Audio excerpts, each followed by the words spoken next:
Well, why do I want to make games? Yeah, that's it's a weird question. When I was a kid growing up, there were many things that inspired me and taught me about the world. We've been in the generation that has grown up with games. It's a major part of all of our childhoods. And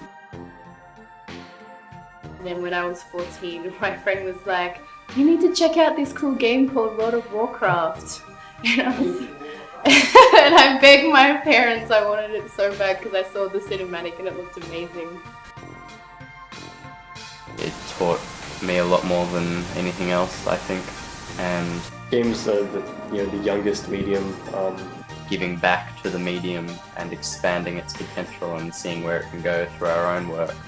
There's room for creating really interesting and new kind of experiences and things. And as I was playing it, I was like, I wanna make this. I wanna make these kind of things. I enjoyed it. If that was what I really enjoyed, I should be doing that. I'm very, very certain that game design is something I would love to do. It's just a matter of can I actually make it a reality?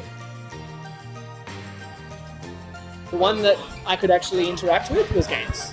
So I guess there's stories everywhere in many different forms, but games are the one that you can leap into. So as a kid, they inspired me, and now I love making them.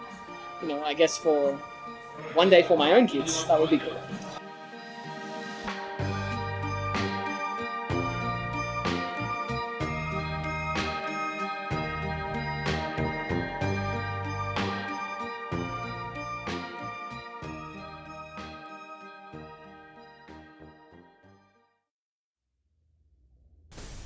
I really, really love the psychological side of games. Not in a bad way. For example, there was a game called Dear Esther, and it wasn't really a game, it was more just kind of you walk around in this beautiful area and kind of experience the scenery and maybe listen to someone reading poetry.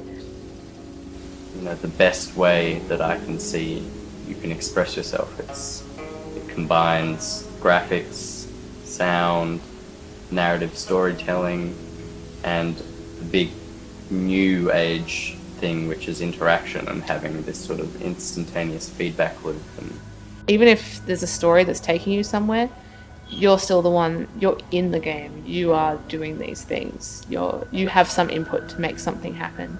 Whereas in a film, you're just passively sitting there, or even in a book where you're passively reading that. Definitely interactivity.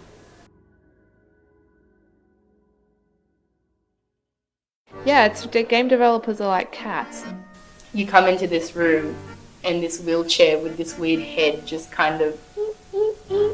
They're all really independent. And I'm like, no, I don't want to play this anymore. And they want to have things their own way. But that is such a brilliant design thing. Because they're creative types and they have ideas about how things should be. For the room itself looks very creepy. They'll tell you how they think things should be. You see this thing come out and it is the scariest fucking thing ever. Especially the ones that work at home a lot because they're not used to talking to other people very much.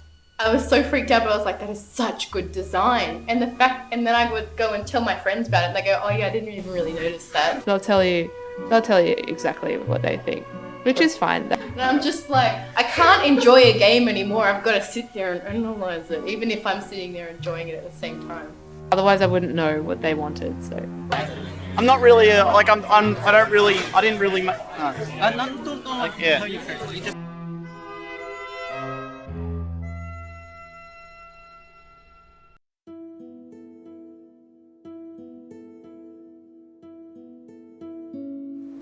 Yeah.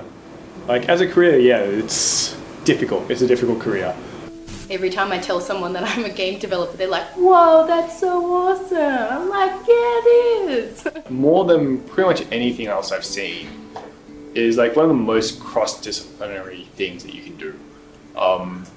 there are so many aspects that you can fold into this discipline, into this idea of making games. I don't think I wanted to be an indie to begin with. I think I wanted to, coming out of high school and then university, I wanted to get a job. I wanted someone to pay me to do what I love. It's not always possible. The Australian industry was in a lot of trouble at the time, which means that not anyone is necessarily going to pay you to make games. So sometimes you have to do it yourself. We're all kind of just putting in our free time to do this, and then, you know, hopefully when we release in a couple months, we'll do well and we'll kind of be able to leave our day jobs. But currently for work, I work at a pub during nights, usually till 3 a.m, which is just, hopefully I won't have to do that much longer. The Australian game developers are mostly made up of independent developers, so a lot of them would work from home. Some of them would even have a day job, so they might have something else that they do, and then at night they come home and work on their games, so they probably have no free time, and on their weekends that's all they do. And the ones who have no full-time work and are just working on their games, probably similar life to a student, that they would probably eat a lot of rice and noodles because they don't have enough money to afford. If I do have spare time, I see my boyfriend. I'm not sure if we'd even be doing this if it was for the money. It's such a risky marketplace and there's so much competition that I can't see it really being a strong enough motivator. It's like asking, is art a good business financially, or is music a good business financially? Do you remember, like, back in the 1980s, if American parents, and they walk into their teenager's bedroom and they say, "What do you want to do with your life?" And the teenager says, "I want to be a rock star." And the parents go, "Oh no. All our college fees, they down the drain. Like, it's a waste. Our kid wants to be a musician." They panic, right? Any creative field can be like that. I think music can be a hugely successful business. A lot of people make a lot of money out of music. Games, similar. There's a few studios in Sydney, so there'd be about 6 or 7 studios who are making money. But there's a lot of students and people just starting out who don't really make much money at all. I would guess that at least 99% fail. 99%. I would guess. It's a thing where it's partly because it's an industry which has a really low barrier to entry. Pretty much anyone can now make a game. Like Hollywood, for example, like a lot of people go to Hollywood because they get so excited by the idea and they try and then maybe don't get very far and then they give up and go away. I think the games industry is very much like that. People get very excited by games and they love games and they don't perhaps realise how much hard work there is involved and how difficult it is to kind of get into it or to kind of do well. Like, it's easy enough to make a game, but to make a game do well is probably that hard step. And we see a lot of the people come and go, but the ones who are really dedicated and stick with it are the ones that generally make some money. Myself and Rowan both really want to be able to create something to have that kind of artistic expression. And that's what we're really doing, and we've kind of become a bit more hard-nosed about that since the very beginning. We hope that we can make some money out of it, but we're not going into this because we're trying to compete in a marketplace. We're going into this because we have a really good idea for a game and we want to make it work. I very firmly believe that the best game design comes from not just thinking about games. It comes from looking at the world around us and really looking at the world as a whole and bringing that stuff in. And because games are an art form and the best art comes from human experience.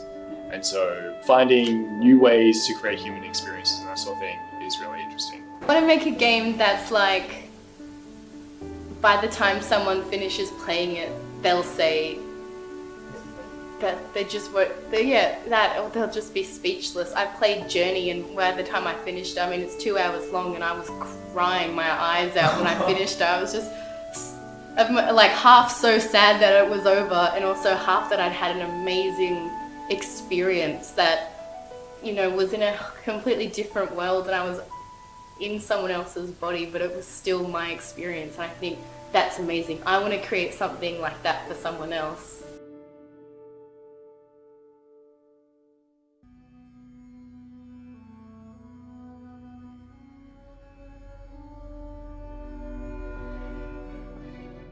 If you're passionate about something, you'll put yourself into it and you'll do well.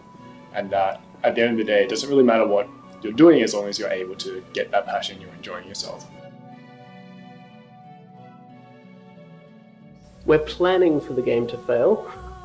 We're planning around the idea that the game will sell no units at all, and everyone on the team will go, well, this is terrible, we've made an awful game and we're not going to work with you again, and we'll just have to go, oh, well, that sucks.